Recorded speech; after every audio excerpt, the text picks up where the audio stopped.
Being the president's kid isn't easy, but Ivanka Trump doubled down on the role by taking an official job in the West Wing. And ever since, the media hasn't exactly portrayed her in a flattering light. This is the shady side of Ivanka Trump. In April 2018, then Attorney General Jeff Sessions announced a zero-tolerance policy on immigration, resulting in migrant children being separated from the adults who accompanied them and then being placed in detention camps. The policy was widely criticized, and by the end of the month, a New York Times report revealed the Department of Health and Human Services had, quote, lost track of nearly 1,500 migrant children whom they placed with sponsors. As the national immigration debate raged on in May 2018, Ivanka faced instant backlash after tweeting a cozy picture of her then 2-year-old son, Theodore. Political scientist and former Democratic strategist Brian Klass blasted Ivanka's tweet as unbelievably tone-deaf, and comedian Patton Oswalt indicated the first daughter's apparent hypocrisy, tweeting, "Isn't it just the best to snuggle your little one knowing exactly where they are, safe in your arms? It's the best. The best. Right, Ivanka? Right?" Reminiscent of Hillary Clinton's infamous usage of a private email server, a November 2018 report in the Washington Post confirmed that Ivanka Trump sent hundreds of emails last year to White House aides, cabinet officials, and her assistants using a personal account, many of them in violation of federal record rules. When asked by Good Morning America's Deborah Roberts how she wound up in a similar situation after Clinton's private email use was central to Trump's campaign, Ivanka replied, "Well, there really is no equivalency.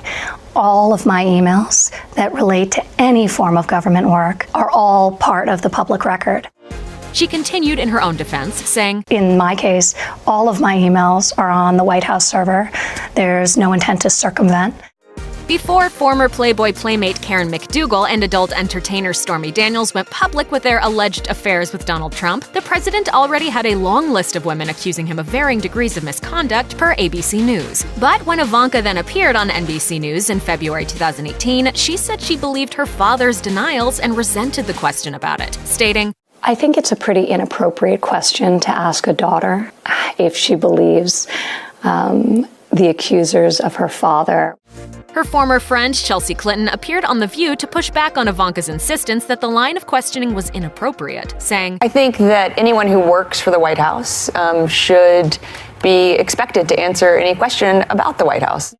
On Inauguration Day, President Donald Trump declared, quote, "We will follow 2 simple rules, buy American and hire American." This is the moment, and Donald Trump is the person to make America great again.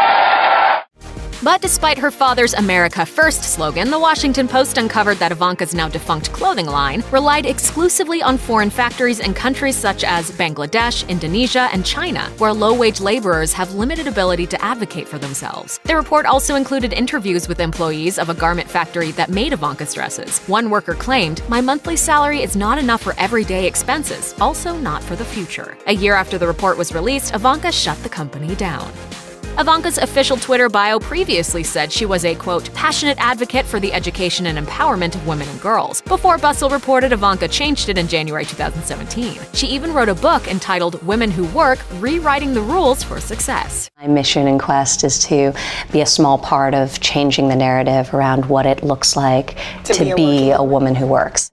While her father might not be a champion for women's rights, surely Ivanka must be, right? Well, it turns out, not so much. According to the New York Times, Ivanka's brand didn't exactly live up to its progressive image. Marissa Kraxberger, a former executive, spoke about the time she discussed paid maternity leave with Ivanka in 2013. The paper reported, Kraxberger described Ms. Trump as saying, "Well, we don't have a maternity leave policy here. I went back to work 1 week after having my child, so that's just not something I'm used to." President of Ivanka's brand, Abigail Clem, told The Times, after consulting employees including Kraxberger, the company put in place a policy for 2-month paid family leave as well as flexible working hours in the summer of 2014.